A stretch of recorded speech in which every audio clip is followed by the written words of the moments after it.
Hey hi guys, இன்னைக்கு நாம பார்க்க போறது ரொம்பவும் டிஃப்ரெண்டான ஒரு ஜேர்னர் கலந்த ஒரு மூவி. அதாவது இந்த படத்தை பொறுத்த வரைக்கும் இந்த படத்துல வர ஒரு க்ரூமேட்ஸ் விளையாட்டா ஒரு அபண்டன் ஹவுஸ்ல ரிச்சுவல் பண்ணி அது டாக்குமெண்டா அவங்க ஃபைல் பண்ண நினைச்சாங்க. அந்த மாதிரி இவங்க நினைச்சது மட்டும் இல்லாம அதை செய்யவும் ஆரம்பிச்சாங்க. அந்த வீட்டுக்கு போய் இவங்க மேற்கொண்ட எல்லா ரிச்சுவல்ஸும் அப்படியே ஸ்மூத்தா போயிட்டு இருக்கும்போது ஒரு கட்டத்துக்கு அப்புறம் இவங்க எதிர்பார்க்காத விஷயங்கள் எல்லாம் அங்க நடக்க ஆரம்பிச்சது. இவங்களுக்கு அது ஏன் நடக்குது, எதுக்கு நடக்குது, இது எதுவுமே தெரியாது. இந்த மாதிரி அவங்க இருக்கும்போது அப்பதான் அவங்களுக்கு தெரியுது அவங்க வகையா ஒரு விஷயத்துக்கிட்ட மாட்டிக்கிட்டாங்க. அப்படி அது என்ன விஷயம், இவங்க அங்கிருந்து தப்பிச்சாங்களா இல்லையா, இத பத்தி எல்லாம் சொல்ற கதை தான் 2015 வெளியான தி டெமானிக். அண்ட் ஒன்ஸ் அகைன் இது உங்க நேரோ டைம் தமிழ் சேனல். வீடியோ பார்த்துட்டு இருக்கவங்க சப்ஸ்கிரைப் பண்ணலைன்னா மறக்காம சப்ஸ்கிரைப் பண்ணிக்கோங்க. பக்கத்தில் இருக்கிற பெல் ஐகானை பிரஸ் பண்ணி இதில் ஆளுங்கிறத செலக்ட் பண்ணுங்க. அப்பதான் நான் போற இந்த மாதிரியான வீடியோஸ் எல்லாம் உங்களுக்கு நோட்டிஃபிகேஷனா வரும்.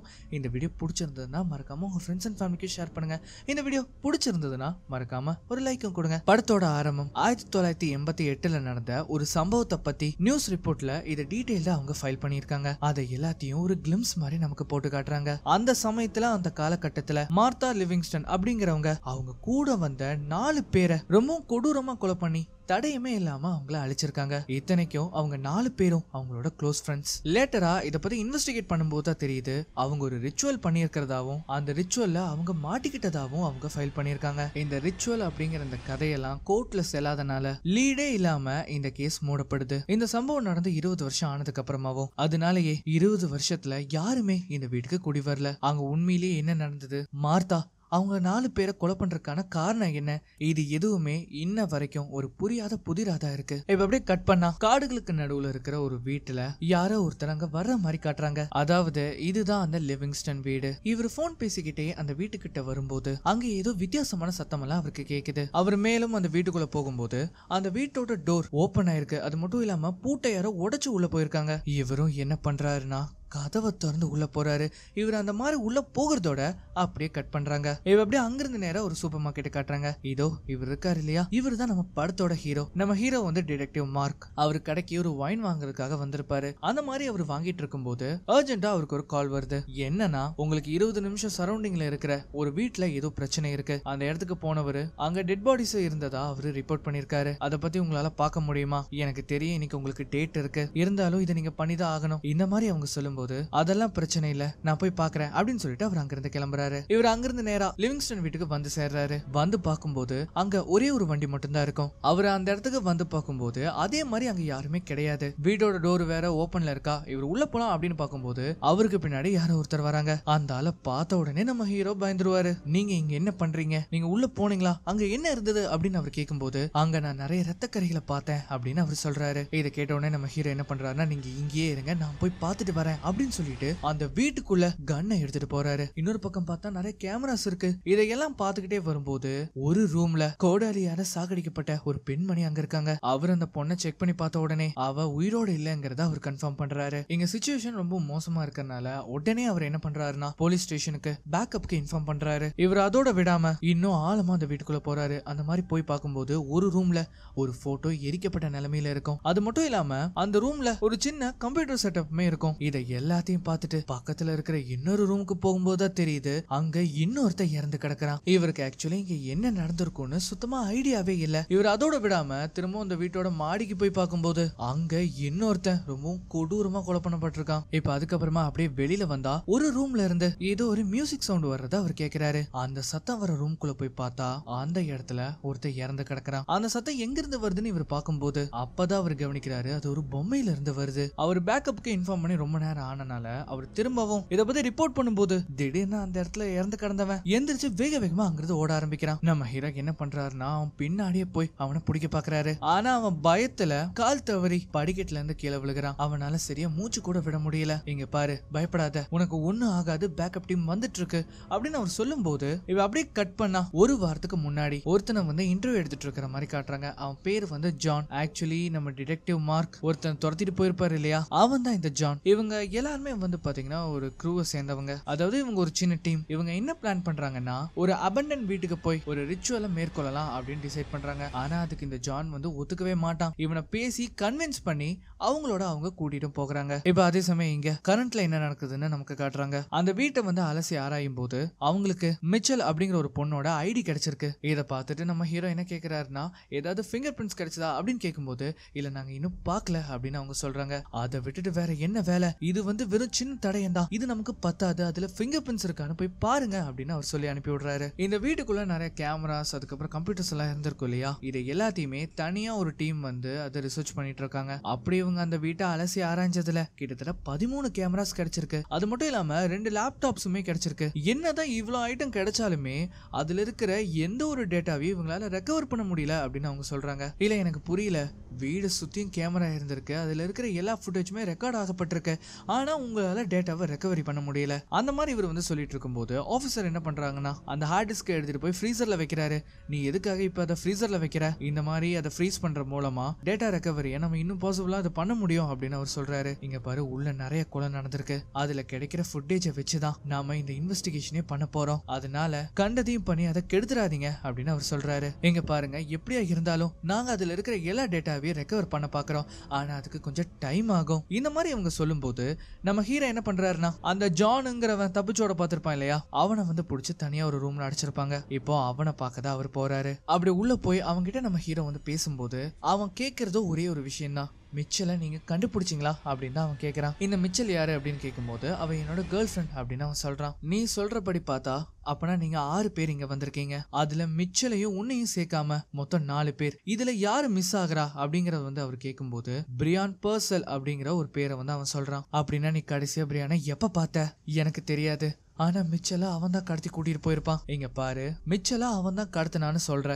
ஆனா அவனை நீ எப்ப கடைசியா பார்த்தேன்னு கேட்டா அதுக்கு ஏன் பதில் சொல்ல மாட்டேற, அவன் தான் உங்களோட ஃப்ரெண்ட்ஸ் எல்லாரையுமே கொலை பண்ணானா அப்படின்னு அவர் கேட்கும்போது அவன் ஒரு மாதிரி இல்லங்கிற மாதிரி சொல்லுவான். அப்படி அவன் கொலை பண்ணலாம் வேற யாரு, அது அந்த வீடு தான், வீடா இங்க நடக்கிற எல்லா பிரச்சனைக்கும் அந்த வீடு தான் காரணம் அப்படிங்கிற மாதிரி அவன் சொல்றான். இங்க பாரு ஜான், சிச்சுவேஷனை ஒழுங்கா புரிஞ்சுக்கோ, இதை கொண்டு போய் நம்ம கோர்ட்ல கொடுத்தோம்னா கோர்ட் இந்த கதையெல்லாம் ஏத்துக்காது, லாஜிக்கா இங்க என்ன நடந்ததுங்கிறத ஒழுங்கா சொல்லு அப்படின்னு அவர் கேட்கும்போது இந்த வீடு நீங்க நினைக்கிற மாதிரி கிடையாது, மத்த வீடுகளை விட இது ரொம்ப டிஃபரெண்ட், அப்படி அந்த வீடு டிஃபரெண்டா இருந்ததுன்னா இந்த வீட்டுல உங்களுக்கு என்ன வேலை, நீங்க இங்க என்ன பண்ணிட்டு இருக்கீங்க அப்படின்னு அவர் கேட்கிறாரு. இந்த வீட்டுல இருக்கிற ஏதோ ஒண்ணு நாங்க எழுப்பிட்டோம், அது கிட்டத்தட்ட இன்னொரு டைமென்ஷன்ல இருக்கிற ஏதோ ஒரு விஷயம், அதுதான் எல்லாத்துக்கும் காரணம், அது பிரெயின் குள்ள பூந்துருச்சு, அவன் தான் மிச்சலை கடத்திட்டு போயிருக்கான், அவன் மிச்சலை ஏதாவது பண்றதுக்குள்ள நீங்க மிச்சலை கண்டுபிடிச்சாகணும் அப்படின்னு சொல்லி அவன் பயங்கரமா அழுக ஆரம்பிக்கிறான். நம்ம மார்க்குக்கு இதெல்லாம் கேட்டதுக்கு அப்புறமா என்ன சொல்றதுன்னே தெரியல. அவர் அங்கிருந்து நேரா அந்த வீட்டுக்கிட்ட வரும்போது உள்ள போன ஒரு போலீஸ் ஆபீசர் இந்த மாதிரி அந்த கோடாலியில எந்த ஃபிங்கர் பிரிண்ட்ஸுமே இல்லையா, அது சுத்தமா கிளீன் பண்ணப்பட்டிருக்கு அப்படிங்கறத அவர் சொல்றாரு. நம்ம வேணும்னா அவனை ஸ்டேஷனுக்கு கூட்டிட்டு போயிருவோமா, இல்ல வேண்டாம் அவன் இங்கேயே இருக்கட்டும், இங்க என்ன நடந்ததுன்னு நமக்கு சரியா தெரியல, ஏன் விக்டிம் கூட கில்லரா இருக்க வாய்ப்பு இருக்கு, அதனால அவன் என்ன சுத்தி இருக்கிற சரௌண்டிங்ல இருக்கிறதா பாதுகாப்பு, எனக்கு அவனை விசாரிச்சாகணும், உங்களுக்கு புரியுதா. இந்த மாதிரி சொன்னதுக்கு அப்புறமா நம்ம மார்க் என்ன பண்றாருன்னா அவங்களோட கேர்ள் ஃப்ரெண்டுக்கு கால் பண்றாங்க. அவங்க வேற ஆல்ரெடி செம்ம காண்டில் இருப்பாங்க, ஏன்னா இன்னைக்கு அவங்களுக்கு டேட் இருக்கு, அந்த டேட்டை வந்து கட் அடிச்சுட்டு நம்ம ஹீரோ அவரோட போலீஸ் வேலையை பாக்குறதுக்காக இங்க வந்திருப்பாரு. நீ எங்க இருக்க, 2 மணி நேரமா உனக்காக நான் காத்துட்டு இருக்கேன், திரும்பவும் டியூட்டின்னு மட்டும் சொல்லாத அப்படின்னு அவங்க வந்து கேட்கும்போது இங்க பாரு, நான் ஆல்ரெடி ஒரு பிரச்சனையில மாட்டிக்கிட்டேன், இங்க லிவிங்ஸ்டன் வீட்டுல ரொம்ப மர்மமான முறையில கொலைகள் நடந்திருக்கு அப்படின்னு அவர் சொல்லுவாரு. லிவிங்ஸ்டன் அப்படிங்கிற அந்த வீட்டை கேட்ட உடனே இவங்களுக்கு ஏதோ ஒரு விஷயம் வந்து ஸ்ட்ரைக் ஆகுது. ஆக்சுவலி இவங்க பேரு வந்து எலிசபெத் கிளைன், இவங்க தான் இந்த படத்தோட ஹீரோயின். இது லிவிங்ஸ்டனா, மார்த்தா லிவிங்ஸ்டன் சொல்ற, ஆமா அதேதான், அங்க யாராவது நீ கஸ்டடியில எடுத்தியா, ஆமா ஒருத்தன் இருந்தான், ஆனா அவன் பாதிக்கப்பட்டனால அவனால எதையுமே சரியா ரிமெம்பர் பண்ண முடியல, இதுல 2 பேர் வேற மிஸ்ஸிங், அவங்கள தேடுறதுக்கும் தனிப்படையா அமைச்சிருக்கேன், வேற எதுவும் தடையும் கிடைக்கலையா அப்படின்னு வந்து கேட்கும்போது இல்ல எதுவுமே கிடைக்கல, அதனாலதான் நான் உன்னை கூப்பிடுறதுக்காக கால் பண்ணேன், நீ இங்க வர முடியுமா அப்படின்னு அவர் கேட்டதுக்கு இப்பவே வரேன், நீ வந்தீனா அப்படியே நம்ம டேட்டையும் முடிச்சிடலாம், கண்டிப்பா இன்னைக்கு டேட் கிடையாதுன்னு எனக்கு உறுதியா தெரிஞ்சு போச்சு, நான் இப்ப வேலைக்காக தான் வரேன் அப்படின்னு அவங்க சொல்லிட்டு அங்க வராங்க. இப்ப அப்படியே கட் பண்ணா பாஸ்ட காட்டுறாங்க. நான் சொன்னேன் இல்லையா ஒரு 6 பேர் சேர்ந்த ஒரு க்ரோ, அது இவங்க தான். இந்த பொண்ணு பேரு ஜூல்ஸ், இது பிரியான், அப்புறம் இவன் பீட்டர், அதுவும் அங்க 2 பேர் வராங்க இல்லையா, அவங்க தான் ஜான் அண்ட் மிச்சல். இந்த க்ரூல டானின்னு ஒருத்தர் இருப்பான். அவன் தான் இந்த டெக்னிக்கல் ஃபீல்ட் எல்லாம் ஹேண்டில் பண்றது. நம்ம பசங்க எல்லாருமே எங்க போறதுக்காக இவ்வளவு பிளான் பண்றாங்கன்னா அந்த மார்த்தா லிவிங்ஸ்டன் ஹவுஸ்க்கு போறதுக்காக தான் இவங்க இந்த மாதிரி இவ்வளவு செட்டப்போட கிளம்ப ரெடி ஆகுறாங்க. அப்படி போறதுனால அவங்க ஒரு சின்ன vlog மாதிரி இதை கண்டினியூ பண்றாங்க. ஆக்சுவலி இப்போ இங்க நடக்கிறது எல்லாமே இந்த போலீஸ் ஆபீசர்ஸ் அந்த ஹார்ட் டிஸ்கை ரெக்கவர் பண்ணதுல கிடைச்ச வீடியோஸ். இதை வந்து நம்ம ஹீரோவும் அங்கிருந்து பாக்குறாரு. ஆனா பெருசா அதுல எந்த வீடியோஸும் கிடைக்கல அவங்களுக்கு. இந்த நேரத்துல தான் நம்ம கிளைன் அந்த இடத்துக்கு வராங்க. அந்த மாதிரி அவங்க வந்த உடனே நம்ம ஹீரோ அவங்களை கூட்டிட்டு டைரக்டா ஜானை பாக்குறதுக்காக வராங்க. ஆக்சுவலி நம்ம ஹீரோயின் வந்து ஒரு டாக்டர். இவங்களோட டிபார்ட்மெண்ட்ல சைக்காலஜிஸ்டா இருக்காங்க. நம்ம ஹீரோ என்னதான் கேள்வி கேட்டிருந்தாலும் அவன் வந்து சரியா பேசியிருக்க மாட்டான். ஆனா நம்ம ஹீரோயினுக்கு இது எப்படி ஹேண்டில் பண்ணணும்னு நல்லாவே தெரியும். அதனால நம்ம மார்க் என்ன சொல்றாருன்னா, உனக்கு என்ன தேவையோ கூப்பிடு, நான் வெளியில இருப்பேன், உனக்கு தேவையானதை நான் பண்றேன், ஆனா இவங்கிட்ட இருந்து மட்டும் அங்க என்ன நடந்ததுங்கிறத பதில வாங்கிரு அப்படின்னு அவர் சொல்றாரு. எங்க பாரு ஜானி, என்ன ஆச்சு?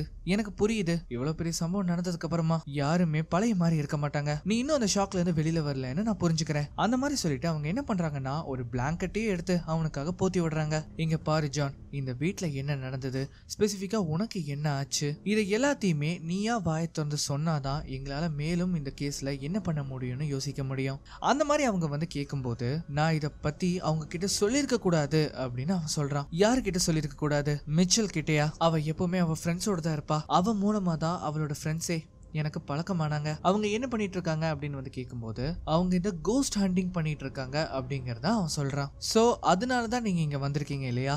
ஆமா. போலீஸ் என்கிட்ட என்ன சொன்னாங்கன்னா, நீ இன்னும் அந்த ஷாக்ல இருந்து வெளியில வரலையா, அதனால உனக்கு ஞாபகம் இருக்கிற எல்லா விஷயங்களையும் என்கிட்ட சொல்ல முடியுமா? எனக்கு எதுவும் சரியா அந்த அளவுக்கு ஞாபகம் இல்ல. சரி பரவாயில்ல, உனக்கு எந்த அளவுக்கு ஞாபகம் இருக்கோ அதை மட்டும் என்கிட்ட சொல்லு அப்படின்னு அவங்க வந்து கேட்கும்போது அப்ப அவ அன்னைக்கு நடந்த எல்லா விஷயத்தையும் அவன் சொல்றான். இவங்க எல்லாருமே அந்த சூப்பர் மார்க்கெட்ல வண்டி நிறுத்தி அவங்களுக்கு தேவையானதெல்லாம் வாங்கிட்டு இருப்பாங்க. ஆக்சுவலி இந்த லிவிங்ஸ்டன் வீட்டை பத்தி சொன்னதே ஜான் தான். அதுவும் எதனாலன்னு பார்த்தா அவங்க அம்மா அந்த டவுன்ல தான் வளர்ந்துருக்காங்க. அதனால அவங்க அம்மா மூலமா தான் அந்த வீடு இவனுக்கு தெரிஞ்சிருக்கு. அப்படி அந்த வீட்டுல என்ன நடந்ததுன்னா, சரியா 25 வருஷத்துக்கு முன்னாடி அந்த வீட்டுல ஒரு மிகப்பெரிய மர்டர் நடந்திருக்கு. அதுவும் இது வரைக்கும் இல்லாத அளவுக்கு ரொம்ப கொடூரமா. என்ன வரைக்கும் அந்த வீட்டுல யாருமே தங்கினது இல்ல. சரி இதெல்லாம் உனக்கு எப்படி தெரியும் அப்படின்னு வந்து அவங்க கேட்கும்போது என்னோட அம்மா அந்த வீட்டுல இருந்தவங்களோட ஒன் ஆஃப் த ஃப்ரெண்ட் அப்படின்னு அவங்க சொல்றாங்க. இதுலயே அவங்க அம்மா மார்த்தா லிவிங்ஸ்டனோட க்ளோஸ் ஃப்ரெண்ட் வேற. எங்களோட வேலையே இந்த மாதிரியான அபண்டன்ட் வீட்டுக்கு போய் அங்க ஸ்பிரிச்சுவல் ஆக்டிவிட்டி இருக்குதா இதை எல்லாத்தையுமே ரிசர்ச் பண்ணி அதை வீடியோ எடுத்து ஒரு டாக்குமெண்டா சப்மிட் பண்றதுதான் எங்களோட வேலையே. நீங்க சொல்றபடியே வச்சுக்கலாம். இந்த வீட்டுக்குள்ள நீங்க வரும்போது உங்களால ஏதாவது ஸ்பிரிட்ஸா கேப்சர் பண்ண முடிஞ்சதா அந்த மாதிரி அவங்க கேள்வி கேட்கும்போது மேலும் அங்க என்ன நடந்ததுங்கிறத அவன் சொல்றான். அதாவது பசங்க எல்லாருமே அந்த லிவிங்ஸ்டனோட வீட்டுக்கு வராங்க. ஆக்சுவலி அங்க சுத்தி முத்தி காடுங்கிறதுனால அவங்க நேர் வழியில வராம சுத்தி தான் வர்ற மாதிரி இருந்தது. அந்த வீடை பாக்குறக்கே ரொம்ப அமைதியா இருக்கு. பசங்க எல்லாருமே அந்த வீட்டுக்குள்ள போக முடிவு பண்றாங்க. எனக்கு புரிஞ்சது அப்படின்னா நீங்க அந்த வீட்டுக்கு வந்ததே அங்க இறந்து போனவங்க கூட கம்யூனிகேட் பண்றதுக்காகவா? அதுவும் குறிப்பா மார்த்தா லிவிங்ஸ்டன் கூட நீங்க கம்யூனிகேட் பண்ண ட்ரை பண்ணிருக்கீங்க. உனக்கு ஒரு விஷயம் தெரியுமா? இப்ப இந்த வீட்டுல நடந்திருக்கு இல்லையா கொலை, இதை யாரோ வேணும்னே பண்ண மாதிரி இருந்திருக்கு. அதாவது 20 வருஷத்துக்கு முன்னாடி இறந்து போனவங்க எல்லாருமே எந்தெந்த இடத்துல வச்சு இறந்தாங்களோ அதே இடத்துல தான் உன்னோட ஃப்ரெண்ட்ஸும் இறந்து கிடக்குறாங்க. கிட்டத்தட்ட அவங்க இறந்த பொசிஷன்ல இருந்து எல்லாமே அச்சு பிசுறாம அப்படியே இருக்கு. எனக்கு இந்த கொலைகள் எல்லாம் பிரையன் தான் பண்ணிருப்பான், இல்ல நீ தான் பண்ணிருப்ப, இல்ல யாரு தான் பண்ணாங்கிறது எனக்கு எதுவுமே தெரியாது. ஆனா ஒரு விஷயத்த நல்லா புரிஞ்சுக்கோ, அங்க தப்பிச்சு வந்தது ஒருத்தன் நீ தான். உன்கிட்ட இருந்து பதில் வந்தா மட்டும்தான் உன்னால இந்த கேஸ்ல இருந்தும் தப்பிக்க முடியும். இந்த கேஸையும் எங்களால க்ளோஸ் பண்ண முடியும். இல்லைன்னா நீ வாழ்க்கை முழுக்க ஜெயில தான் இருக்க வேண்டியது இருக்கும். நீ சொல்ற பதில வச்சுதான் என்னால உனக்கு உதவியே பண்ண முடியும். உனக்கு புரிஞ்சதுல? இப்ப மறுபடியும் சொல்லு, எப்படி அந்த வீட்டுக்குள்ள போனீங்க? அதாவது அந்த வீட்டோட டோர் பூட்டப்பட்டிருக்கும். இவங்க அந்த பூட்டு உடைச்சு உள்ள போனதுக்கு அப்புறமா உள்ள போய் அந்த இடத்தை எல்லாம் சுத்தி பார்க்க ஆரம்பிக்கிறாங்க. அந்த வீட்லயோ எலக்ட்ரிசிட்டி, கேசோலின் இது எதுவுமே வேலை செய்யாது. இவங்க உள்ள வந்த உடனே என்ன பண்றாங்கன்னா, இந்த EMF ரீடர் இருக்கும் இல்லையா, ஆக்சுவலி அது எதுக்காக பயன்படுத்துவாங்கன்னா இந்த ஸ்பிரிட்ஸ் இருக்கா இல்லையா அப்படிங்கறத டிடெக்ட் பண்றதுக்காக. அதை வச்சு அந்த வீடு ஃபுல்லா அவங்க வந்து செக் பண்ணிட்டு வராங்க. அந்த சமயத்துல நம்ம ஜான்க்கு மூக்குல இருந்து ரத்தம் வர ஆரம்பிச்சிடும். இது எதனால வருதுன்னு அவனுக்கே தெரியாது. ஏன்னா முன்ன பின்ன அவனுக்கு இந்த மாதிரி ரத்தம் அங்க வந்ததே கிடையாது. ஆக்சுவலி இது எதனால இருக்கும்னு இவங்க நினைக்கிறாங்கன்னா, இங்க அதிக சென்சிட்டிவிட்டி இருக்கிறனால அந்த பிரஷர் அடிச்சுதான் இவனுக்கு வந்து நோஸ் ப்ளீட் ஆகுதுன்னு அவங்க சொல்றாங்க. சரி எனக்கு ஒரு விஷயம் புரியல, நீ அந்த வீட்டுக்கு வர்றதுக்கு முன்னாடி உன் க்ரூமேட் இந்த வீடை நீ தான் ரெக்கமெண்ட் பண்ணிருக்க. அதுலயும் அந்த வீடுக்கும் உங்க அம்மாவுக்கும் ஒரு சம்பந்தம் இருக்குன்னு சொல்லிருக்க. அது என்ன சம்பந்தம்? அப்பதான் அவ ஒரு விஷயத்த சொல்லுவான். என்னன்னா, என்னோட அம்மா அன்னைக்கு நைட் நடந்த மர்டர் அப்போ அவங்க அந்த வீட்டுக்குள்ள இருந்தாங்க அப்படிங்கறத அவன் சொல்றான். நீ யார சொல்ற? சாரா மேத்யூஸியா சொல்ற அவங்க எஸ்கேப் ஆயிட்டாங்க அப்படின்னா அங்கிருந்து தப்பிச்சு போனவங்க உன்னோட அம்மாவா? நான் இதை என்னோட க்ரூமேட்டுக்கோ மிச்சலுக்கோ நான் சொன்னதே கிடையாது. எனக்கு என்ன தோணுதுன்னா இதை நான் முன்னாடியே சொல்லி இருக்கணுமோன்னு நான் நினைச்சேன். இங்க பாரு ஜான், நீ இன்னும் சரியா எதையும் சொல்ல மாட்ற. இந்த மாதிரி கதைகளை நம்ம கொண்டு போய் கோர்ட் கிட்ட ஒப்படைச்சோம்னா கண்டிப்பா அவங்க உன்னதான் சஸ்பெக்ட் பண்ணுவாங்க. ஆனா நான் உண்மையை தானே சொல்ல நினைக்கிறேன். அதுக்கப்புறம் என்ன நடந்துச்சுன்னு நீ சொல்லு. அந்த வீட்டுல மார்த்தா லிவிங்ஸ்டனோட ஆன்செஸ்டர்ஸ் போட்டோஸ் எல்லாம் நிறைய இருந்திருக்கும். அந்த போட்டோஸ்க்கு பக்கத்திலேயே நிறைய பறவைகள் இருக்கிற மாதிரியான புகைப்படமுமே இருக்கும். இந்த மாதிரி ஒரு பக்கம் இவங்க சுத்தி பார்த்துட்டு இருக்கும் போது இன்னொரு பக்கம் ஒவ்வொரு ரூம்ல எல்லாருமே கேமராஸ பிக்ஸ் பண்ணிட்டு இருக்காங்க. இந்த சமயத்துல தான் இந்த ஜூல்ஸ் இருக்கா இல்லையா, அவ இருக்கிற ஒரு ரூமை காட்டுவாங்க. அவ என்ன பண்றான்னா அங்க இருக்கிற கேமராவை பிக்ஸ் பண்ணிட்டு அங்கிருந்து போலாம் அப்படின்னு பார்க்கும்போது அந்த செவுத்துல ஒரு சிலுவை இருக்கும். அந்த சிலுவை தலைகீழா இருக்கிறத அவன் நோட்டீஸ் பண்றா. பொதுவா சிலுவைகள் தலைகீழா இருந்தாலே அதுக்கு அர்த்தம் அந்த இடத்துல ஏதோ ஒண்ணு இருக்குன்னு தான். இவ என்ன பண்றான்னா அந்த சிலுவையை நேராக்குறா. அந்த மாதிரி அதை நேர்படுத்திட்டு அங்கிருந்து போலாம் அப்படின்னு பார்க்கும்போது அந்த சமயத்துலதான் டோனி வாக்கி டாக்கில, எங்க பாரு ஜூல், உன்னோட கேமரால இருந்து எந்த ஒரு ஃபீடுமே வர மாட்டேங்குது அப்படின்னு அவன் சொல்றான். அதனால அவன் என்ன பண்றான்னா அந்த கேமராவை திரும்பவும் ரீஃபிக்ஸ் பண்ணி அந்த இடத்த விட்டு போகும்போது இப்ப என்ன ஆகுதுன்னா அந்த ரூம்ல இருந்த அந்த சிலுவை திரும்பவும் எப்படி தலைகீழா இருந்ததோ அதே மாதிரி மாறுது. ஆனா இதை அவன் கவனிக்கல. இந்த சமயத்துல இங்க அந்த ஹார்ட்வேர் டிபார்ட்மெண்ட் வந்து என்ன பண்ணிருப்பாங்கன்னா அதுல இருக்கிற கொஞ்சம் வீடியோஸ் எல்லாம் ரெக்கவர் பண்ணிக்கிட்டே இருந்திருப்பாங்க. அதுல கிடைச்ச ஒரு ஃபுட்டேஜ்ல யாரோ ஒருத்தன் அங்க இருக்கிறவங்கள கொலை பண்ற மாதிரி தெரியுது. அது மட்டும் இல்லாம அந்த க்ரூல இருக்கிற பீட்டர் அந்த கேமரா முன்னாடி அங்க என்ன நடக்குதோ அதை வந்து அவன் தெளிவா அதுல சொல்ல பார்த்திருக்கான். ஆனா அவன் அப்படி சொல்ல வர்றதுக்குள்ள பின்னாடி கோடாரி எடுத்துட்டு வந்த அவனை அந்த இடத்துலயே கொலை பண்றான். அப்பதான் நம்ம ஹீரோ வந்து கேக்குறாரு, நீங்க இதை எப்படி ரெக்கவர் பண்ணீங்க? எல்லா ஹார்ட் டிஸ்க்கு தான் உங்களால ரெக்கவர் பண்ண முடியலன்னு சொன்னீங்களே. நாங்க அதை ஃப்ரீஸ் பண்ணோம் சார். ஃப்ரீஸ் பண்ண மூலமா தான் எங்களால இதை ரெக்கவர் பண்ண முடிஞ்சது. இதை கேட்ட உடனே இங்க பாருங்க, எல்லா ஃப்ரீசர்ஸையும் கொண்டு வாங்க, எவ்வளவு முடியுமோ அவ்வளோத்தையும் கொண்டு வாங்க. அங்க இருக்கிற எல்லா ஹார்ட் டிஸ்க்கும் நீங்க ஃப்ரீஸ் பண்ணி அதுல இருக்கிற டேட்டாவை நீங்க ரெக்கவர் பண்ணியே ஆகணும். இப்போ இதையெல்லாம் பார்த்துட்டு நம்ம ஹீரோ டைரக்டா எலிசபெத் கிளைன் கிட்ட வந்து இங்க எப்படி போயிட்டு இருக்கு அப்படிங்கறத அவர் கேக்குறாரு.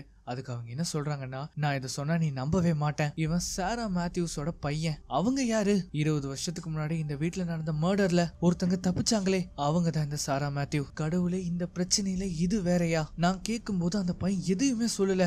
ஆனா கிண்ட கிண்ட அவன் நிறைய விஷயங்களை வெளிவிடுறான். அப்ப நம்ம ஹீரோயின் வந்து என்ன கேக்குறாங்கன்னா, 20 வருஷத்துக்கு முன்னாடி நடந்த கொலைகளுக்கு அப்புறமா எடுக்கப்பட்ட எல்லா இன்டர்வியூ டேப்ஸும் எனக்கு வேணும் அப்படிங்கறத அவங்க கேக்குறாங்க. சரி, நான் அதுக்கு ஏற்பாடு பண்றேன். நீ அவங்ககிட்ட என்ன சொல்றீன்னா, எங்களால அந்த வீடியோ டேப்ஸ்ல இருந்து எந்த ஒரு வீடியோவும் ரெக்கவர் பண்ண முடியறது இல்ல அப்படிங்கறத சொல்லு அப்படின்னு சொல்லிட்டு அவர் அங்கிருந்து போறாரு. அதே மாதிரி நம்ம ஹீரோயினும் வந்து இங்க சொல்றாங்க, நீங்க டாக்குமெண்ட்ரி பண்றதுக்கு தானே போனீங்க, அப்படின்னா அந்த ரூம் ஃபுல்லா நீங்க கேமராஸ் வச்சிருக்கீங்க, அதை ரெக்கார்டும் பண்ணப்பட்டிருக்கு. ஆனா அதோட ரெக்கார்டிங்ஸ் எல்லாம் எங்க அப்படிங்கறத அவங்க கேக்குறாங்க. இத பத்தி எல்லாம் எனக்கு எதுவுமே தெரியாது. ஆனா அந்த இடத்துல உண்மையிலே என்ன நடந்ததோ அதை தான் நான் உங்ககிட்ட சொல்ல ட்ரை பண்றேன். அந்த சமயத்துல ஜானும் மிச்சலும் ஒரு ரூம்ல கேமராவை பிக்ஸ் பண்ணிட்டு இருப்பாங்க. இப்படி அவங்க பிக்ஸ் பண்ணி அது ஒர்க் ஆகுதா அப்படின்னு செக் பண்ணிட்டு இருக்கும் போது அந்த ரூமோட டோர் தானா க்ளோஸ் ஆகுது. இவங்களுக்கா இங்க என்ன ஆச்சுன்னே தெரியல. இந்த சமயத்துல தான் ஜூல்ஸ் அந்த இடத்துக்கு வரா.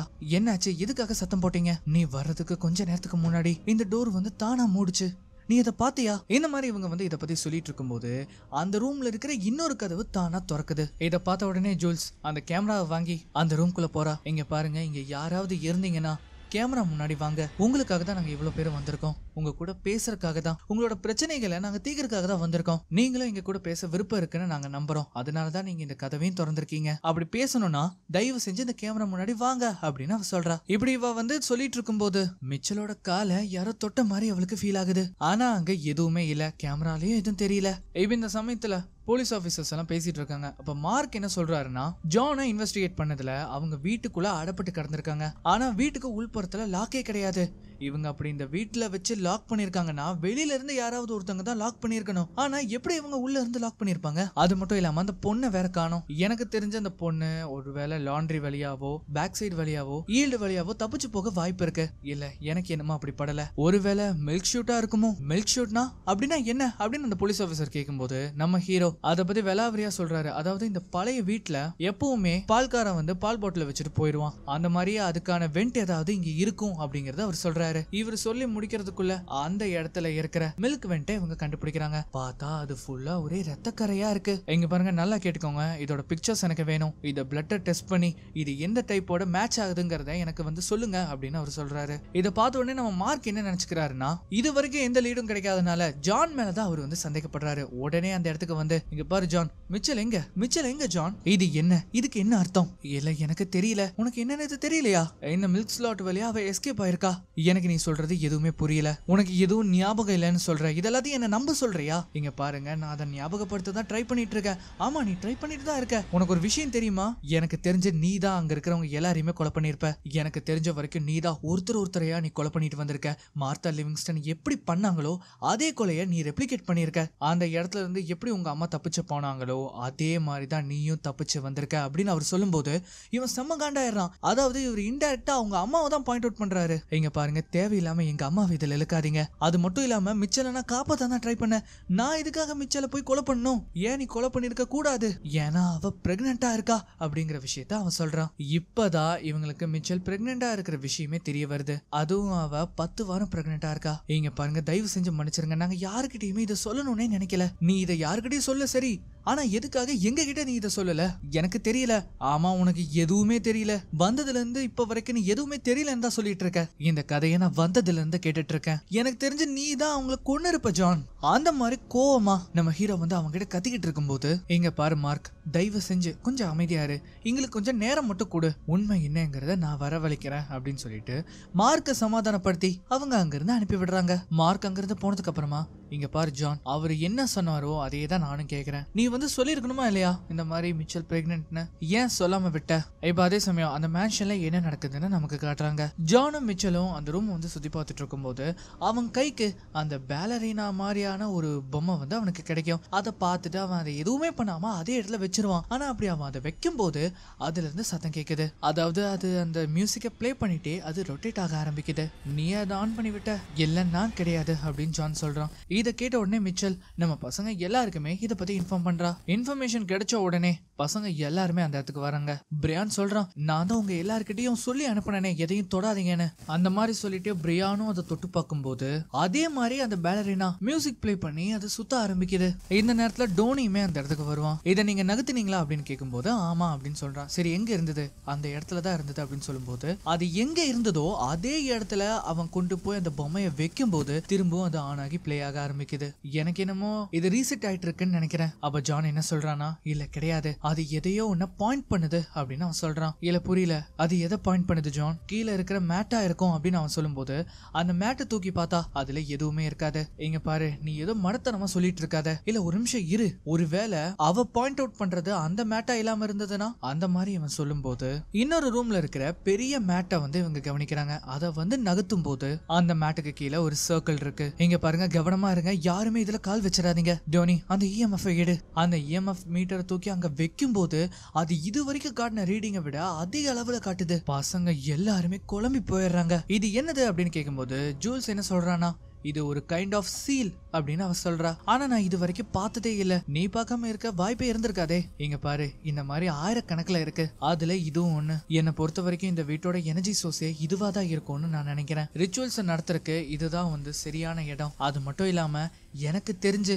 நாம அதுங்க கூட கம்யூனிகேட் பண்றதுக்கும் இதுதான் சரியான இடம்ங்கிறதே அவன் சொல்றா. அந்த சர்க்கிள்ல நிறைய சிம்பிள்ஸ் இருக்கிறது மட்டும் இல்லாம அதுல சில ரத்த கரைகளும் இருக்கு. இப்படி இவங்க பேசிட்டு இருக்கும்போது பக்கத்துல இருக்கிற ஒரு ரூம்ல இருந்து ஒரு பயங்கரமான சத்தம் வரும். அது ரொம்ப மைல்டா கேட்டனால இவங்க அந்த இடத்துல என்ன இருக்குன்னு போய் பார்க்க போறாங்க. அது மட்டும் இல்லாம இவங்க போற நேரத்துல அந்த டோர் தானா க்ளோஸ் ஆயிருக்கும். பிரியான் என்ன பண்றான்னா அந்த கதவை திறக்கும் போது அதுல இருக்கிற ஏதோ ஒரு விஷயம் பறந்து வந்து அந்த சீல்ல விழுகுது. என்னன்னு பார்த்தா அது ஒரு பறவை. அந்த பறவை அங்கிருந்து தப்பிக்க தான் ட்ரை பண்ணிருக்கோம். ஆனா அங்க சுத்தி இங்க சுத்தி கரெக்டா இந்த சீல்லே வந்து விழுந்து இறந்து போயிருக்கு. இந்த பறவை வேற எங்கேயாவது மோதி இறந்திருந்தா கூட பெரிய விஷயம் ஆயிருக்காது. ஆனா அது கரெக்டா அந்த வட்டத்துக்குள்ள விழுந்ததுதான் இங்க பெரிய கேள்விக்குறியே. நம்ம போலீஸ் ஆபீசர்ஸும் கரண்ட் டைம் லைன்ல அந்த பறவை இறந்து கிடக்கிறத கவனிக்கிறாங்க. அந்த மில்க் ஸ்லாட்குள்ள நிறைய ரத்தக்கரை இருந்திருக்கும் இல்லையா, அது எல்லாமே பிரியானோட ரத்தக்கரைகள். இப்ப அதே சமயம் இந்த பக்கம் இவங்க பிரியானை பத்தி பேசும்போது ஜான் என்ன சொல்றான்னா, பிரியானுக்கு அந்த வீடு மேல ஒரு பெரிய கண்ணு இருக்கு, அவன் அந்த வீடை நினைச்சு ஒரு மாதிரி பைத்தியம் மாதிரி பண்ணிட்டு இருந்தான். இவங்க இப்படி சொல்லும் போதே இந்த பக்கம் பிரியான் தனியா அங்க இருக்கிற ஒரு ரூம்ல கேமராவையும் டார்ச்சையும் எடுத்துட்டு அங்க போறான். அவன் சுத்தி முத்தி பாக்குறான், அங்க எதுவுமே இருக்காது. அவனும் பேசுறான், இந்த மாதிரி நீங்க யாராவது இருந்தீங்கன்னா என் கூட பேச நினைச்சீங்கன்னா இந்த கேமரா முன்னாடி வாங்க வாங்கன்னா அவன் கத்துறான். ஆனா அங்க யாருமே இல்ல. சரி அப்படின்னா அங்க எதுவும் இருக்காது, அங்கிருந்து போலாம் அப்படின்னு பார்க்கும்போது அங்க தூரத்துல ஒரு சின்ன பையனோட உருவம் தெரியறது அந்த கேமரால இருக்கு. ஆனா இவன் நேர்ல பார்க்கும்போது அந்த இடத்துல அதை காணோம். இதை நினைச்சு பிரையான் குழம்பி போயிட்டு இருக்கும்போது இங்க நம்ம பீட்டரை காட்டுறாங்க. அவனும் ஒரு ரூம்ல போய் செக் பண்ணிட்டு இருப்பான். ஆனா சுத்தி முத்தி எதுவும் இருக்காது. ஆனா ஒரே ஒரு டோருக்கு பின்னாடி யாரோ நிக்கிற மாதிரி அவனுக்கு தெரியுது. இவனும் என்ன பண்றான்னா அந்த கதவை திறந்து பாக்குறான். பார்த்தா அங்க இருக்கிறது சாதா ட்ரெஸ்ஸுங்க மட்டும்தான், அங்க எதுவுமே கிடையாது. அப்பாடா எதுவுமே இல்ல அப்படின்னு சொல்லி அந்த பக்கத்துல இருக்கிற பெட்டு கிட்ட போகும்போது அப்பதான் அவனோட கையில இருக்கிற அந்த EMF மீட்டர்ல அந்த ரீடிங் அதிகமாகிறத அவன் கவனிக்கிறான். என்னன்னு பார்த்தா அந்த கட்டிலுக்கு அடியில இருந்து ஒரு கை வந்து அவனை இழுத்துட்டு போக பார்க்கும். ஆனா அவன் கீழே குறிஞ்சு பார்க்கும்போது அங்க எதுவுமே இருக்காது. இந்த மாதிரி இவங்க 2 பேத்துக்கு மட்டும் இல்ல, எல்லாருக்குமே ஒவ்வொரு இன்சிடென்ட் வந்து தெரிய வருது. அதாவது நம்ம ஜூல்ஸா இருக்கட்டுமே, அவ வந்து படிக்கட்டு வழியா போகும்போது அங்க ஒரு சின்ன பொண்ணு ஓடி போறத பாக்குறா. இவங்க இருக்கிற எல்லா ரூம்ஸையும் கீழே டோனி வந்து மானிட்டர் பண்ணிட்டு இருப்பான். அந்த நேரத்துல நம்ம பசங்க 2 பேரும் அங்க வருவாங்க. அவன் வந்து அங்க 2-3 பொருட்கள் வச்சிருப்பான். அது என்ன அப்படின்னு வந்து கேட்கும்போது அது வந்து ஒரு சென்சிட்டிவ் மைக்ரோஃபோன் அப்படின்னு சொல்றான். அதாவது அது எந்த அளவுக்கு இருக்கிற சவுண்ட்ஸை கேட்கும்னா, மனுஷன் காதால கேட்க முடியாத எல்லா சத்தத்தையும் இதால ரெக்கார்ட் பண்ண முடியும் அப்படின்னு சொல்றான். அந்த மாதிரி அதை பயன்படுத்தும் போது அவங்களோட இதயம் துடிக்கிற சத்தம் வந்து அதுல கேட்கும். அதாவது இங்க 3 பேர் இருக்காங்களா, 3 பேர்த்தோட இதயம் துடிக்கிற சத்தம் வந்து கேட்கும். ஆனா அவங்களையும் தாண்டி 4வது ஒரு ரீடிங் கிடைக்கும். இதை பார்த்த உடனே அவன் குழம்பிடுவான். ஆனா நம்ம பசங்க 2 பேத்துக்கும் ஒரே சந்தோஷம். ஏன்னா அந்த ஹார்ட் பீட் மிச்சலோட வயித்துல இருக்கிற குழந்தையோடதா கூட இருக்கலாம் அப்படின்னு அவங்க நினைக்கிறாங்க. இந்த 4 ஹார்ட் பீட் வரைக்கும் இவங்களுக்கு எந்த பிரச்சனையும் இல்லை. ஆனா அதை தாண்டி 5, 6 ரீடிங் வந்து எகிரும் போது இவங்களை சுத்தி நிறைய ஹார்ட் பீட்ஸ் இருக்கிற ரீடிங் வந்து அதுல தெரியுது. இவங்களும் அங்க சுத்தி முத்தி பாக்குறாங்க. ஆனா அந்த ரூம்ல இவங்க 3 பேர்த்து தவிர வேற யாருமே கிடையாது.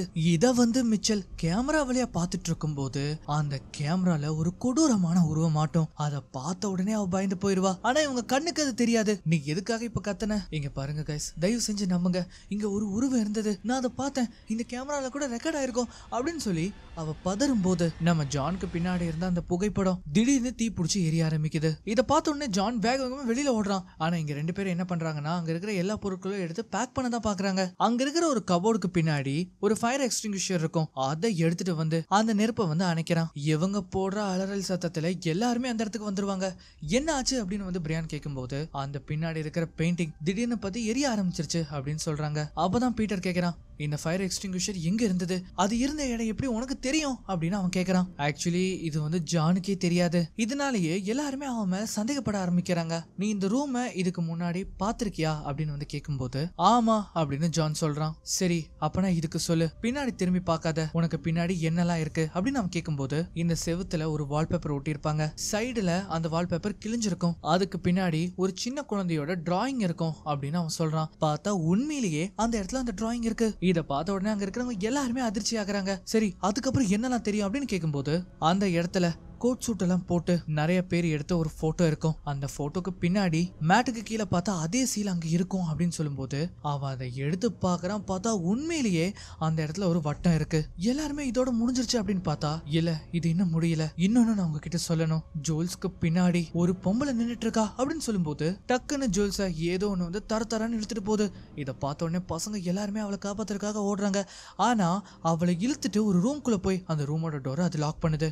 இவங்களும் அந்த கதவை ஓபன் பண்ண பாக்குறாங்க.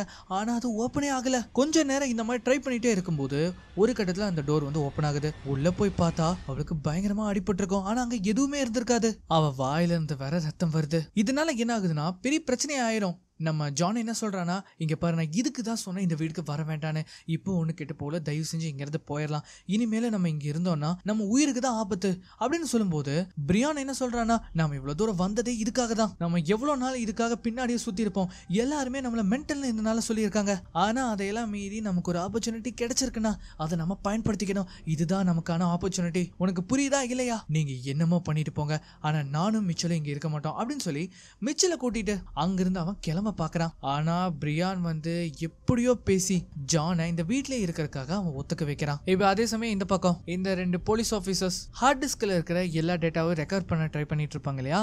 அந்த சமயத்துல அவங்களுக்கு ஒரு ஃபுட்டேஜுமே கிடைக்கும்.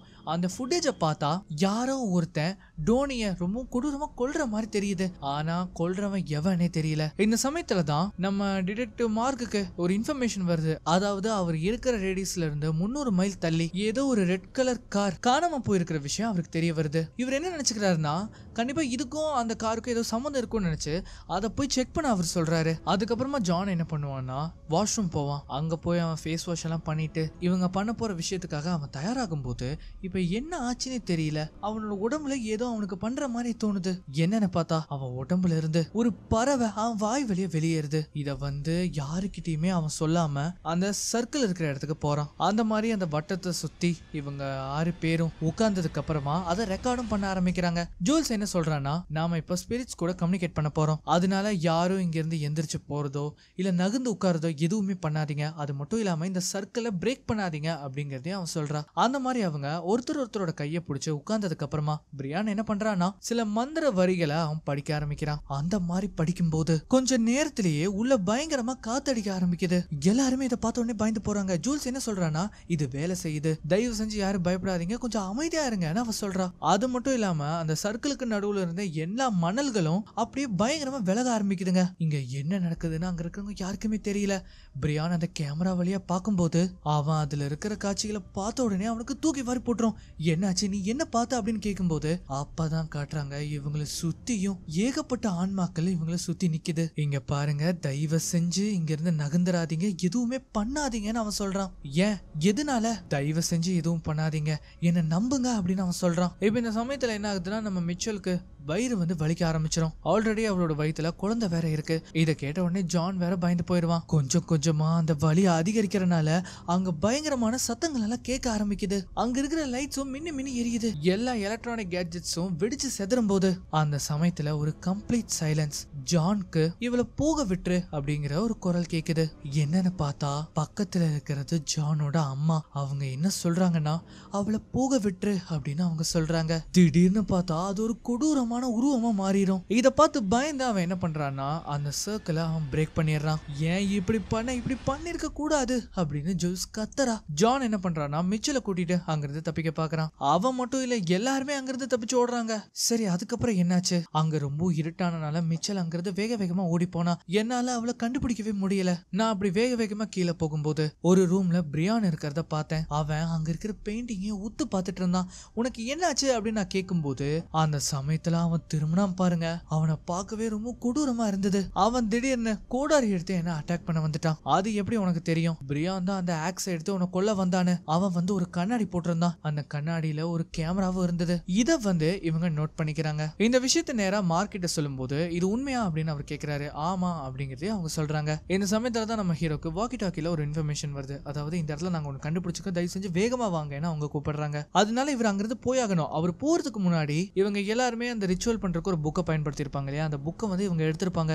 இதுல இருக்கிற இந்த சிம்பிளை நீ எங்களுக்காக டீகோட் பண்ணி கொடுக்கணும் அப்படின்னு சொல்லிட்டு அவர் அங்கிருந்து கிளம்புறாரு. நம்ம மார்க்குக்கு ஒரு இன்ஃபர்மேஷன் வந்திருக்கும் இல்லையா. அது என்னன்னு பார்த்தா இந்த வீட்டுல இருந்து 300 மைல் தள்ளி ரோட்ல ஒரு கார் கவுந்து கிடக்குது. அதுல அடிபட்டு கிடக்கிறதோ நம்ம பிரியான். இந்த மாதிரி அவனுக்கு ஃபர்ஸ்ட் எய்ட் கொடுக்கலாம் அப்படின்னு ட்ரை பண்ணும்போது திடீர்னு அவன் எந்திரிச்சு அங்க இருக்கிற ஒரு போலீஸ் ஆபீசரோட கன்னை எடுத்து அவர் ஷூட் பண்ணிட்டு அங்க இருந்து தப்பிச்சு ஓடிடுவான். நம்ம ஹீரோயின் அந்த சீலை வந்து அவங்க செக் பண்ணி பார்க்கும்போது அது வந்து seal of the left hand path அப்படின்னு அதுல போட்டிருக்கு. இதுல ஏதோ ஒன்னு இருக்கிறதையும் அவங்க வந்து கவனிக்கிறாங்க. கார்ல இருந்து தப்பிச்சு போன பிரியான் நேரா என்ன பண்றான்னா பக்கத்துல இருக்கிற ஒரு சூப்பர் மார்க்கெட் குள்ள ஓடுறான். உள்ள போனா அந்த இடத்துல ஒரு கஸ்டமர் இருப்பாரு. இந்த சமயத்துல தான் அந்த கார் ஆக்சிடென்ட் ஆன இடத்துக்கு நம்ம ஹீரோ வருவாரு. உடனே நம்ம ஹீரோயின் அவங்களுக்கு கால் பண்ணி என்ன சொல்றாங்கன்னா நீ பார்க்க சொன்னிய ஒரு சர்க்கிள், அது வந்து ஒரு சீல். அது இன்னொரு டைமென்ஷன்ல இருக்கிற ஸ்பிரிட்ஸ் கூட கம்யூனிகேட் பண்றதுக்காக பயன்படுத்தக்கூடியது. லிவிங் ரூம்ல பார்த்தா அந்த circle seal of the left hand path அது கிட்டத்தட்ட ஒரு டீமனோட சம்பந்தப்பட்டது. இத கேட்ட உடனே அவருக்கு என்ன சொல்றதுனே தெரியல. ஆனா இந்த இடத்துல தான் அவங்க இன்னொரு முக்கியமான விஷயத்த சொல்றாங்க. நான் இப்ப சொல்ல போறது நானா நினைச்சு சொல்றது கிடையாது. அந்த ரிசர்ச்ல என்ன இருக்கோ அதை நான் சொல்றேன். அதாவது ஒரு டீமனை அதோட ஜெயில இருந்து நம்ம விடுவிக்கணும்னா அதை விடுவிக்கிறதுக்கு இன்வால்வ் ஆன எல்லாருமே இறந்து போகணும். அது மூலமா ஒரு பியூர் ஹியூமன் சோலை அது ரிலீஸ் பண்ணும். இதை நீ எப்படி கேஸோட கனெக்ட் பண்ணுவ? அந்த இன்னொரு டைமென்ஷன்ல இருக்கிற ஏதோ ஒரு விஷயம் பிரெயினோட மண்டைக்குள்ள போய் அவனை எல்லாரையும் கொலை பண்ணணும் அப்படின்னு தூண்டுது. இப்ப இந்த சமயத்துல தான் காட்டுறாங்க சூப்பர் மார்க்கெட்டு போன பிரியான் அங்க இருக்கிற கஸ்டமரை கண்டந்துண்டமா கொலை பண்றான். இந்த விஷயம் நம்ம மார்க்குக்கும் தெரிய வருது. உடனே அவரும் என்ன பண்றாருன்னா காரை எடுத்துட்டு வேக வேகமா அங்க போறாரு. பார்த்தா அங்க ஆல்ரெடி ஒரு போலீஸ் ஆபீசரும் இருப்பாரு. ஆனா அவரால் எதுவுமே பண்ண முடியாது. எங்க பாரு பிரியான், தயவு செஞ்சு மரியாதையா வெளியில வந்துரு. நாங்க எல்லாரும் உன்னை சுத்தி வளைச்சிட்டோம். எங்க கிட்ட கன் இருக்கு. உன்னால இங்க இருந்து தப்பிக்கவே முடியாது. நீயா சரணடைகிறது உனக்கு நல்லது அப்படின்னு நம்ம ஹீரோ சொல்றாரு. ஆனா பிரியான் அங்கிருந்து வர்ற மாதிரியே தெரியல. பிரியானை சுத்தி வளைச்ச விஷயம் நம்ம ஹீரோயினுக்கு தெரிய வருது. அத ஜான் கிட்ட சொல்லும் போது மிச்சல் எங்க அப்படின்னு கேக்குறான். இங்க இருக்கிறவங்க எல்லாரும் இவ்வளவு நேரம் கூப்பிட்டோம் வெளியில வராதனால இவங்க என்ன பிளான் பண்றாங்கன்னா ஒரு வாக்கி டாக்கியை உள்ள அனுப்பி அவனை அது மூலமா கம்யூனிகேட் பண்ண வைக்கலாம் அப்படின்னு பிளான் பண்றாங்க. அந்த மாதிரியே பிளான் பண்ணி ஒரு வாக்கி டாக்கியா அந்த சூப்பர் மார்க்கெட்டுக்குள்ள அவங்க தூக்கியும் வீசுறாங்க. அந்த மாதிரியே அதை தூக்கி வீசி அந்த வாக்கி டாக்கியை பயன்படுத்தி நீ பேசு அப்படின்னு நம்ம மார்க் சொல்றாரு. எந்த மாதிரி அவங்க அந்த வாக்கி டாக்கி தூக்கி வீசிருப்பாங்க இல்லையா, அது எல்லா வாக்கி டாக்கிஸ் கூடயும் கனெக்ட் ஆயிரும். ஏன் இங்க இருக்காங்க இல்லையா நம்ம எலிசபெத் கிளைன், அவங்களோட வாக்கி டாக்கிலயே அது கனெக்ட் ஆகுது. இங்க நடக்கிற எல்லா சத்தமும் நம்ம ஜான்க்கு கேட்கும். இந்த மாதிரி அவன் கேட்டுட்டே இருக்கும்போது பொறுமையை இழந்த ஜான் அவங்களோட வாக்கி டாக்கியை புடுங்கி பிரியான் கிட்ட பேச ட்ரை பண்றான். மரியாதையா மிச்சல் எங்க இருக்கான்னு சொல்றா. உனக்கு எவ்வளவு தைரியம் இருக்கு, நீ அவளை கடத்திட்டு கூட்டிட்டு போயிருப்ப, அவளை ஒழுங்கு மரியாதையா விட்டுரு அப்படின்னு கத்துறான். ஜானோட சத்தம் கேட்ட உடனே வேக வேகமா அந்த வாக்கி டாக்கி அவன் எடுக்கிறான். அவன் எடுத்ததோட விடாம அந்த வாக்கி டாக்கில பயங்கரமா கத்தவும் செய்யறான். இந்த மாதிரி அவன் கத்தன உடனே இந்த பக்கம் நம்ம ஜான் திடீர்னு காத்துல தூக்கி வீசப்படுறான். இத கண்ணால பார்த்த நம்ம ஹீரோயினால நம்பவே முடியல. இதனாலே அவன் நில குழஞ்சு போயிடுறான்னா அவனுக்கு கிட்டத்தட்ட இதயம் துடிக்கிறது கம்மியாகிட்டே வருது. பிரியான் அந்த வாக்கி டாக்கியை பயன்படுத்தி ஒவ்வொரு முறையும் அவன் கத்தும் போது இந்த இடத்துல ஜானுக்கு அது அஃபெக்ட் ஆகுது. இந்த மாதிரி ஆகிற விஷயத்த நம்ம ஹீரோயின் கண்டுபிடிச்ச உடனே மார்க்க கான்டாக்ட் பண்ணி பிரியானை எப்படியாவது நீங்க ஸ்டாப் பண்ணும் அப்படின்னு அவன் சொல்றா. ஏன் எதுக்காக என்ன ஆச்சு அப்படின்னு கேட்கும்போது அதெல்லாம் கேட்காதீங்க, பிரியான் இந்த மாதிரி கத்திக்கிட்டே இருந்தானா ஜான் இறந்துருவான் அப்படிங்கறத அவங்க சொல்றாங்க. இதை கேட்ட உடனே வேற வழி இல்லாம நம்ம ஹீரோவும் கன்னை எடுத்து பிரியானா அந்த இடத்துல ஷூட் பண்றாரு. அவனை சுட்டதுக்கு அப்புறமா தான் ஜான் பழைய நிலைமைக்கு மாறுறான். உடனே அவங்க உள்ள போய் அவனை பிடிக்கிறாங்க. நம்ம மார்க் கேட்கிறாரு, இங்க பார்க்கண்ணா, டேய் மிச்சல் எங்க அப்படின்னு கேட்கும்போது அவன் என்ன பண்றான்னா நம்ம மார்க் கழுத்துல ஒரு சிலுவை தொங்கும், அதை பிடிக்கிறான். ஏன் இந்த சிலுவைக்கும் மிச்சலுக்கு என்ன சம்பந்தம், நீ என்ன சொல்ல வர அப்படின்னு அவர் கேட்கறதுக்குள்ள அவன் அந்த இடத்துல இறந்து போயிடுறான். ஒரு போலீஸ் ஆபீசர் அவனோட வாயை செக் பண்ணி பார்த்ததுக்கு அப்புறமா தான் தெரியுது அவனோட நாக்கு துண்டா வெட்டப்பட்டிருக்கு. இதனாலதான் அவனால பேசவே முடியல. உடனடியா அந்த வீட்டுக்கு நம்ம ஹீரோயின் கிட்டே விசாரிக்கும் போது நம்ம ஹீரோயின் என்ன சொல்றாங்கன்னா, இங்க பாரு மார்க், நான் சொல்றத நீ நம்புவியானே தெரியாது. அந்த இடத்துல பிரியான் கத்த இங்க ஜானோட இதய துடிப்பு கம்மி ஆயிட்டு வருது. கிட்டத்தட்ட அவன் காத்துல தூக்கி வீசப்பட்டிருக்கான். ஆனா யாரோட உதவியும் இல்லாம. நீ என்ன சொல்ற, இதெல்லாம் உண்மையா என்ன? அட கடவுளே, என்னால இதை நம்பவே முடியல. நீ இதை நம்பிதான் ஆகணும் அப்படின்னு சொல்லும் போது என்னால இப்ப முடியாது. பிரியான் மிச்சல் எங்க இருக்காங்க ஒரு ஹிண்ட் கொடுத்த மாதிரி எனக்கு தோணுது. அதனால நான் அந்த வீட்டுக்குள்ள போயிட்டு வந்துடுறேன் அப்படின்னு சொல்லிட்டு அந்த வீட்டுக்குள்ள போறாரு. இந்த சமயத்துலதான் நம்ம ஹீரோயினுக்கு ஒரு இன்ஃபர்மேஷன் வரும். அதாவது நீங்க இன்னுமே சாரா மேத்யூஸோட ப்ரீவியஸ் ஃபுட்டேஜஸ் எல்லாத்தையும் நீங்க பாக்கணுமா அப்படின்னு அவர் கேட்கிறாரு. நம்ம ஹீரோ அந்த மேன்ஷன்ல இருக்கிற எல்லா ரூமே வளைச்சு தேடுறாரு, ஏதாவது ஹிண்ட் கிடைக்குமான்னு. அந்த சமயத்துல நிறைய சிலுவைகள் பெட்டிக்குள்ள அடைக்கப்பட்ட இடத்துக்கு போறாரு. அங்க ஏகப்பட்ட சிலுவைகள் இருக்குமா. பிரியான் வேற கரெக்டா இவர் கழுத்துல இருக்கிற அந்த சிலுவையை தான் பாயிண்ட் அவுட் பண்ணிருப்பாரு. அந்த மாதிரி அந்த சிலுவையெல்லாம் பார்த்துக்கிட்டே பக்கத்துல இருக்கிற ஒரு கபோர்டு ஓபன் பண்ணும்போது அந்த ட்ரெஸ்ஸுங்களுக்கு பின்னாடி ஒரு சின்ன டோர் இருக்கிறத அவர் கவனிக்கிறாரு. திறந்து பார்த்தா உள்ள மிச்சல் மயங்கின நிலைமையில இருக்கா. அவளை பார்த்த உடனே அவர் என்ன பண்றாருன்னா அவளை காப்பாத்துறதுக்காக டீமை வர சொல்றாரு. நம்ம ஹீரோயின் அந்த டென்ட்குள்ள போகும்போது அந்த போலீஸ் ஆபீசர் என்ன சொல்றாருன்னா, இது சாரா மேத்யூஸ், ஜானோட அம்மா அப்படிங்கறத அவர் சொல்றாரு. அந்த ஃபுட்டேஜ்ல அவங்க என்ன சொல்றாங்கன்னா, நாங்க இந்த மாதிரி ஒரு ரிச்சுவல் பண்ணோம். அந்த ரிச்சுவல்ல நாங்க எல்லாருமே எங்களோட சுயநிலைமை இறந்துட்டோம். ஆனா மார்த்தா மட்டும் திரும்ப ஒரே ஒரு விஷயத்தை ரிப்பீட் பண்ணிக்கிட்டே இருந்தா. அதாவது இங்க இருக்கவங்க எல்லாருமே சாகணும். இந்த மாதிரி அந்த ஃபுட்டேஜ் பிளே ஆயிட்டு இருக்கும்போது பக்கத்துல இருக்கிற ஆபீசர் அதை பார்த்ததுக்கு அப்புறமா அப்படியே இதை பாருங்க அப்படின்னு அவர் காட்டுறாரு. அதை பார்த்த உடனே அவங்களுக்கு எல்லா உண்மையும் தெரிய வருது. இந்த சமயத்துல இந்த இடத்துல மிச்சலை காப்பாத்துறதுக்காக மெடிக் டீம் அந்த இடத்துக்கு வந்துடும். அவங்க அவளை அங்கிருந்து கூட்டிட்டு போலாம் அப்படின்னு பார்க்கும்போது மிச்சல் ஏதோ இவங்க கிட்ட சொல்லணும்னு ட்ரை பண்றா. அவ என்ன சொல்றானா, அவ எங்க எல்லாரையுமே கொலை பண்ண ட்ரை பண்ணா. இதே ரூம், இந்த சேம் ரூம் அப்படின்னு சொல்லும் போது அவரு என்ன ரூம் அப்படின்னு கேக்குறாரு. ஆனா அவளால ரொம்ப முடியாதனால அவளை அங்கிருந்து கூட்டிட்டு போயிடுறாங்க. இப்ப இந்த நேரத்துல நம்ம ஹீரோயின் வேகமா ஜான் இருக்கிற இடத்துக்கு வராங்க. அந்த இடத்துக்கு வந்த உடனே ஆபீசர் கிட்ட ஜானோட கைகளுக்கு விளங்க மாட்டுங்க அப்படின்னு அவங்க சொல்றாங்க. ஏன் என்னாச்சு அப்படின்னு ஜான் கேக்குறான். இப்ப இந்த பக்கம் நம்ம ஹீரோ மிச்சல் வந்து மயங்கி கிடந்திருப்பா இல்லையா, அந்த ரூம்குள்ள அவர் போறாரு. இங்க பாருங்க ஆபீசர், நீங்க தயவு செஞ்சு கொஞ்சம் வெளியிலே இருங்க, ஏதாவது தேவைப்படுதுன்னா நான் உடனே கூப்பிடுறேன். நான் கேள்விப்பட்டேன் மிச்சல் அவங்க காப்பாத்திட்டாங்கன்னு நான் நினைக்கிறேன். அவளுக்கு எதுவும் ஆகாதுல, அவ நல்லபடியா உயிர் பழிச்சிருவாள். எனக்கு அதை பத்தி எதுவும் தெரியாது ஜான். உனக்கு ஒரு விஷயம் தெரியுமா, அது வந்து பிரியான் கிடையாது, அது வந்து நீதான் அப்படிங்கறத அவங்க சொல்றாங்க.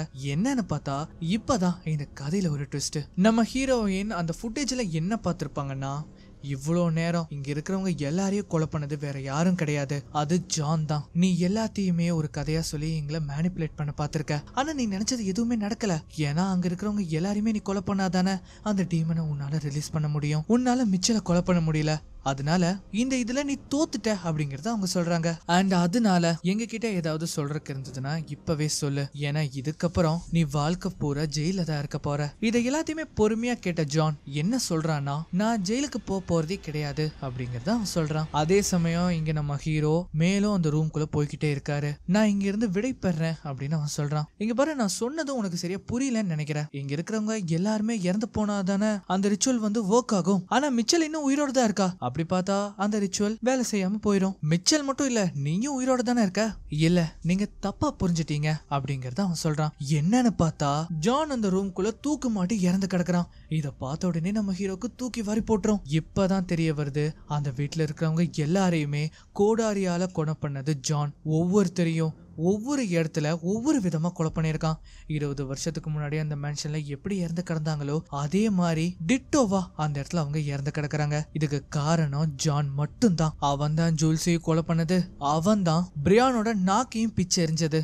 எல்லாரையும் கொலை பண்ணதுக்கு அப்புறமா இந்த ரூம்குள்ள வந்து தனக்குத்தானே தூக்கு மாட்டி அந்த இடத்துல இறந்து போயிட்டான். இவன் இறந்து போனதுக்கு அப்புறமா இவன் உடம்புக்குள்ள இருக்கிற எல்லா காகங்களும் அவனை விட்டு வெளியேற ஆரம்பிக்குதுங்க. அந்த மாதிரி அதுங்க பறந்து வந்து இந்த பெட்டுக்கு பக்கத்தாடி வந்து சேருதுங்க. அண்ட் இந்த சமயத்துல தான் காட்டுறாங்க இது இதோட கனெக்ட் ஆகுதுன்னா, ஸ்டார்டிங் சீன்ல நம்ம ஹீரோ ஃபர்ஸ்ட் ஜானை மீட் பண்ணிருப்பாரு இல்லையா, அந்த சீனோட கனெக்ட் ஆகுது. அதாவது லிட்டரலி அவர் ஜானை மீட் பண்றதுக்கு முன்னாடியே ஜான் அங்க இறந்து போயிட்டான். இந்த சமயத்துல இங்க ஜான் என்ன சொல்றான்னா, இந்த ரிச்சுவல் இன்னும் வேலை செஞ்சுட்டு தான் இருக்கு அப்படிங்கறத அவன் சொல்றான். இவன் இப்படி சொல்லும் போது நம்ம ஹீரோயினுக்கு அவங்க உடம்புல என்னமோ ஆகுது. அவங்களால சரியா நிக்க கூட முடியல. ஜான் இறந்து கிடக்கிறத பார்த்த உடனே மார்க் வேகமா இந்த இடத்துக்கு வராரு. கதவு திறங்க அப்படின்னு சொல்லும் போது அவங்க யாராலையுமே அந்த கதவை ஓபன் பண்ண முடியல. அப்பதான் இங்க ஜான் என்ன சொல்றானா, என்னோட டார்கெட்டே ஜானோட அம்மா தான், ஆனா அவ அதுல இருந்து எஸ்கேப் ஆயிட்டா. ஆனா இப்போ மிச்சல் தான் என்னோட குறி. அவ ஒன்ஸ் அந்த சீல கிராஸ் பண்ணிட்டானா நான் இங்க இருந்து சுதந்திரமா தப்பிச்சு போயிருவேன். இந்த மாதிரி இவன் சொல்லும் போது இந்த இடத்துல எல்லாருமே நம்ம மிச்சலை அந்த சீல கிராஸ் பண்ணி தான் கூட்டிட்டு போறாங்க. கரெக்டா அந்த சீல் கிட்ட வந்த உடனே அவளுக்கு அவளோட வயிறு வலிக்க ஆரம்பிச்சிடும். ஆனா அதையெல்லாம் கவனிக்காம அவங்க அவளை அங்கிருந்து கூட்டிட்டு போகும்போது இந்த இடத்துல கதவை ஓபன் பண்ணி நம்ம மார்க் உள்ள போறாரு. அண்ட் இது கிட்டத்தட்ட சீன் பை சீனா நடக்கும். இது பாக்குறதுக்கே ரொம்ப பயங்கரமா இருக்கும். உள்ள வந்து பார்த்தா அந்த இடத்துல ஜான் இருக்க மாட்டான், நம்ம ஹீரோயின் தான் மூச்சு விட முடியாம தவிச்சிட்டு இருப்பாங்க. என்னாச்சு அப்படின்னு கேட்கும்போது அவன் இங்கிருந்து போயிட்டான், திடீர்னு மாயமா மறைஞ்சு போயிட்டான் அப்படிங்கறத அவங்க சொல்றாங்க. இங்க நடந்த எல்லா கொலைகளுக்குமே ஜான் தான் காரணம். அவன் தான் எல்லாரையுமே கொலை பண்ணிருக்கான். அந்த ரிச்சுவல் வேலை செஞ்சுட்டு இருக்கு. எனக்கு தெரியும், நான் சொல்ற எதையுமே நீ நம்ப மாட்டேன்னு. இங்க பாரு, அவன் இறந்துட்டான். அவன் அந்த வீட்லயே இறந்து போயிட்டான். இல்ல நான் இதை நம்பவே மாட்டேன். இவ்வளவு நேரம் அவன் என் கூட தான் இருந்தான், என் பக்கத்துலதான் உட்காந்து பேசிக்கிட்டு இருந்தான். இரு இந்த கேமரால எல்லாமே ரெக்கார்ட் ஆயிருக்கும், நான் அதை காட்டுறேன் அப்படின்னு சொல்லி அந்த கேமராவை பிளே பண்ணி பார்க்கும்போது அந்த ஃபுட்டேஜ்ல ஜான் இருக்கவே மாட்டான். நம்ம ஹீரோயின் தான் வெறும் சேர் முன்னாடி இருந்து கேள்விகளை கேட்டுட்டு இருந்திருப்பாங்க. இத பார்த்த உடனே அவங்களுக்கு தூக்கி வாரி போட்டுரும். அவங்களுக்கு என்ன சொல்றதுன்னே தெரியாது. இந்த சமயத்துல வெளியில மிச்சல ஆம்புலன்ஸ்ல ஏத்தி அங்கிருந்து வேகமா ஹாஸ்பிட்டலுக்கு கூட்டிட்டு போயிட்டு இருக்காங்க. அந்த மாதிரி கூட்டிட்டு போகும்போது மிச்சல என்ன சொல்றான்னா, என் வயித்துல குழந்தை உதைக்கிற மாதிரி ஃபீல் ஆகுது அப்படிங்கறத அவ சொல்றா. குழந்தைக்கு உயிர் இருக்கா அப்படின்னு அங்க இருக்கிற நர்ஸ் வந்து செக் பண்ணி பார்க்கும்போது அந்த குழந்தைக்கு எந்த ஒரு பிரச்சனையும் இல்லைங்கிறத அவங்க சொல்றாங்க. ஆனா அப்பதான் தெரிய வருது, அவ வயித்துல இருக்கிற குழந்தை இவளோடதே கிடையாது. அதுல இருக்கிறதோ அந்த சீல்ல இருந்து விடுபட்ட அந்த டீமன் தான் அவளோட வயிற்றுக்குள்ள இருக்கு. அண்ட் இந்த மாதிரி அவங்கள கூட்டிட்டு அவங்க ஹாஸ்பிட்டலுக்கு போறதோட இந்த படம் வந்து முடிவடையுது. அண்ட் எப்படி இருந்தது? இந்த மாதிரியான வீடியோஸை நீங்க தொடர்ந்து பார்க்கணும்னா மறக்காம நம்ம சேனலுக்கு சப்ஸ்கிரைப் பண்ணிக்கோங்க. பக்கத்துல இருக்கிற பெல் ஐகானை பிரஸ் பண்ணி அதுல ஆளுங்கதை செலக்ட் பண்ணுங்க. அப்பதான் நான் போற இந்த மாதிரியான வீடியோஸ்ல உங்களுக்கு நோட்டிபிகேஷனா வரும். இன்னொரு வீடியோல மீண்டும் சந்திக்கலாம்.